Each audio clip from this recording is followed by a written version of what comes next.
How! Today I thought I would share with you my fascinating story about when I went to Harbin last year over the Christmas period.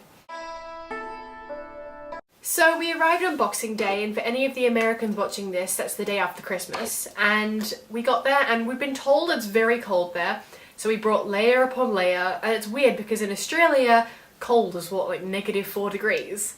We get to Harbin Airport and I've got my big jacket on, the full works, and the second I step outside, it feels like someone had slapped me in the face. So we spent the next 4 days going up and down the main street with loads of snow features like Psy. We went down a snow toboggan quite a few times and across the big river which had about 15 centimeters of ice over it. And for my family, it was completely not what we were used to. I mean, from Australia it's very hot, and even Nanjing, we get a little bit of snow, about that much. So those 4 days has been spent leading up to going to the ice and snow world.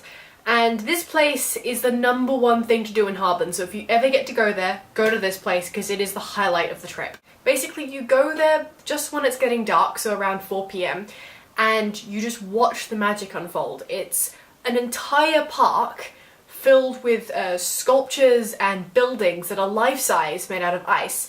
They've got a cathedral that's lit up from ice blocks. It's completely out of ice. You can go inside them.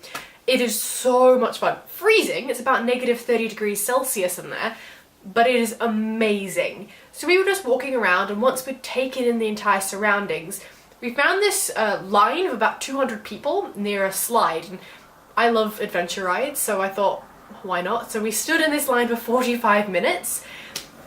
You sort of standing there, and thank goodness we had these amazing heat packs. As a side note, these heat packs, and for the ironic in us, it's a kangaroo Australian, these are actually from China. You peel off the back and you put them on, there's different sizes, one for your back, one for your feet. I put them on my hands. It heats up. It's a little miracle heat pack, and it was brilliant. So in that line for 45 minutes, we used these. And then once the line we'd finally gotten to the front, they gave us a piece of plastic, which they called a sled, but to me it was just a piece of plastic. And we climbed up, and I saw at the sign at the front that it was 22 meters long, and that sounded pretty good. So we get to the front, and you sit down on your piece of plastic, and they grab you and make sure you're into the whole hands and feet inside the ride at the whole time goggle. We get in, and they push you off, and you start going down really fast.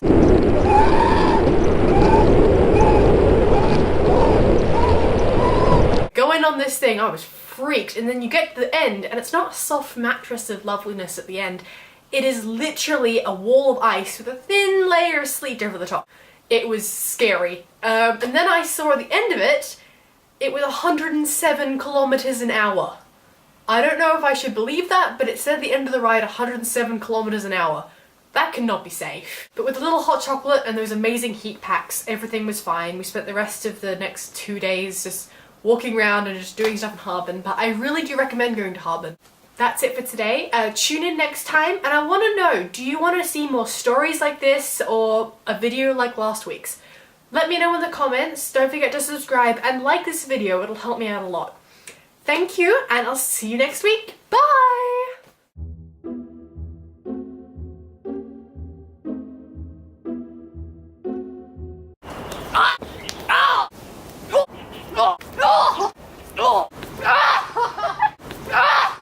One more, go for another one. I'm only getting slapped in the morning.